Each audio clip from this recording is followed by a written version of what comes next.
যিসকল ষ্টুডেণ্টছে এবাৰ 2026 চনত মেট্ৰিক পৰীক্ষা দিছে সিহঁতৰ মাজত বহুতো চিন্তা হৈ আছিলে যে ৰিজাল্ট কেতিয়া দিব আৰু লগতে ষ্টুডেণ্টে নহয় পেৰেণ্টছো কনফিউজ হৈ আছে যে কেতিয়ালৈ ৰিজাল্ট দিব। তো আজি এই ভিডিঅ'ত আমি ডিছকাছ কৰিম যে মেট্ৰিকৰ ৰিজাল্ট কি এইকেইদিনতে আহিব নেকি, কাৰণ বৰকৈ ওলাই আছিলে মাজতে হিমন্ত বিশ্ব শৰ্মা ডাঙৰীয়াই কৈছিলে বোকাজানত হোৱা কেম্পেইনত যে 10 তাৰিখে ৰিজাল্ট দিব, 10 তাৰিখ বুলি ডাইৰেক্ট কৈ দিছিলে। কিন্তু তাৰ পিছত আকৌ এখন ৰেলী হ'ল মাজুলী, তাত আকৌ কৈছে যে 10 তাৰিখৰ পিছত দিব বুলিহে কৈ থৈ দিছে। তো এতিয়া ইলেকশ্যন আহিলে 9 তাৰিখে আছে ইলেকশ্যন, আৰু তাৰ পিছদিনাই ৰিজাল্টটো দিব জানো, এইটো পচিবল হয় জানো? তো আজি এই ভিডিঅ'টোত ডিছকাছ কৰি আছোঁ যে 10ৰ পৰা তোমালোকৰ 12 তাৰিখৰ ভিতৰত ৰিজাল্ট কোন তাৰিখে দিব আচলতে, আৰু লগতে 10 তাৰিখে 10টা বজাতে ৰিজাল্ট দিব নেকি, কাৰণ ৱেবছাইটবিলাকত বহুতত দি আছে যে 10:30 বজাত ৰিজাল্ট দিব। তাৰোপৰি তোমালোকৰ বাবে 3টামান ভাল খবৰ আছে, ভিডিঅ'টো সম্পূৰ্ণ চাবা। কিবা ডাউট বা কনফিউজন থাকিলে মোক কমেণ্ট বক্সত জনাবা। তো অহা ভিডিঅ'টো আৰম্ভ কৰিছোঁ। আৰু তাৰোপৰি বহুতে সুধি আছিলে যে যেতিয়া ৰিজাল্ট দিব আমি যেতিয়া গম পাম যে আজি ৰিজাল্ট দিব বা কাইলৈ ৰিজাল্ট দিব, তেনেহ'লে আমি ক'ত চাব পাৰিম? তেনেহ'লে এই ভিডিঅ'টো চাই ল'বা, য'ত আমি ডিছকাছ কৰিছোঁ কেইটামান ৱেবছাইট য'ত তোমালোকে নিজৰ ৰিজাল্টটো চাব পাৰিবা। তাৰোপৰি বিহুৰ আগতে দিব, 100% চান্স আছে যে বিহুৰ আগতে দিয়াটো, কাৰণ যোৱা বছৰ বিহুৰ আগতে দিছিলে আৰু এইবাৰতো পৰীক্ষা তাতকৈও সোনকালে হৈছিলে। তো এইবাৰো বিহুৰ আগত মেট্ৰিকৰ ৰিজাল্টটো দিয়াটো চান্স আছে, কিন্তু হায়াৰ ছেকেণ্ডেৰী ৰিজাল্ট বিহুৰ পিছতে দিব। তাৰপিছত নেক্সট যদি আমি কথা কওঁ যে কোন তাৰিখে এক্সেক্টলি দিব পাৰে, তেনেহ'লে তোমালোকক 3টা ডেট দেখাইছোঁ। এই 3টা ডেটত মেক্সিমাম চান্স আছে ৰিজাল্ট দিয়া। এটা হৈছে 10 তাৰিখ, এটা হৈছে 11 তাৰিখ আৰু এটা হৈছে 12 তাৰিখ। তো প্ৰথম বহুতত ওলাই আছে যে 10 তাৰিখে ৰিজাল্টটো দিব, কিন্তু এইটো পচিবল হয় জানো? কাৰণ 9 তাৰিখেতো ইলেকশ্যন আছে আৰু সেই 9 তাৰিখে ৰাতিয়ে নটিফিকেশ্যন দিব লাগিব যদিহে ৰিজাল্ট দিয়ে।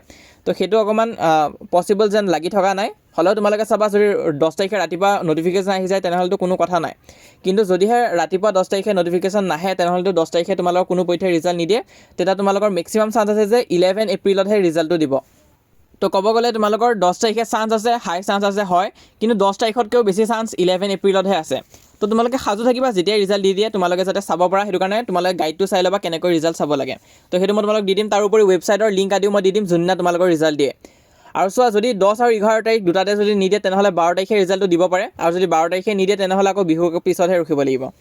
তো এতিয়া আহিছোঁ আমাৰ 3টা ভাল খবৰলৈ, কাৰণ চোৱা বহুতে চিন্তিত হৈ আছে মেট্ৰিক পৰীক্ষালৈ। তাৰে মাজত তোমালোকৰ বাবে 3টামান গুৰুত্বপূৰ্ণ খবৰ আছে যোনটো ভাল হয়। তো চোৱা, প্ৰথম কথাটো হৈছে যে তোমালোকে যদি ইংলিছত সেই ৰং কুৱেশ্যনটো এটেম্প্ট কৰিছিলা তেনেহ'লে তোমালোকক 2 মাৰ্কছ এক্সট্ৰা দিয়া হ'ব।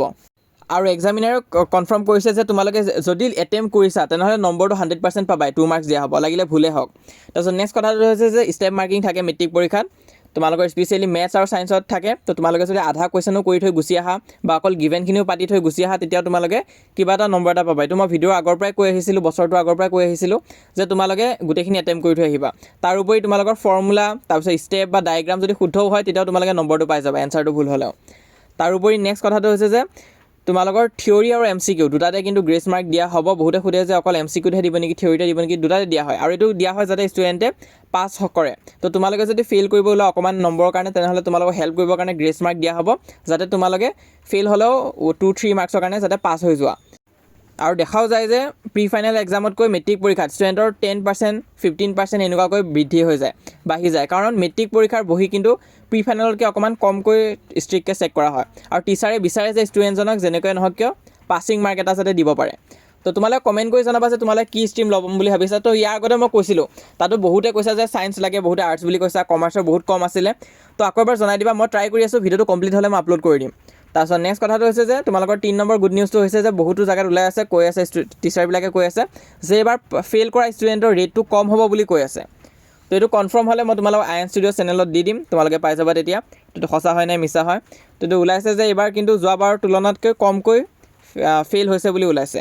তাৰপিছত নেক্সট কথাটো হৈছে যে তোমালোকে যদি ইনকেছ ফেইল হৈ যোৱা কিবা কাৰণত, তেতিয়া তোমালোকৰ বাবে কম্পাৰ্টমেণ্ট এক্সাম হ'ব। যদি তোমালোকে 1, 2 বা খুব বেছি 3টা ছাবজেক্টত যদি ফেইল কৰা তেনেহ'লে তোমালোকে কম্পাৰ্টমেণ্ট এক্সাম দিব পাৰিবা, যোনটো তোমালোকৰ এমাহৰ ভিতৰতে হৈ যাবগৈ এক্সামটো। সেইটো কাৰণে পঢ়ি থাকিবা যদিহে ফেইল হোৱা ভয় আছে।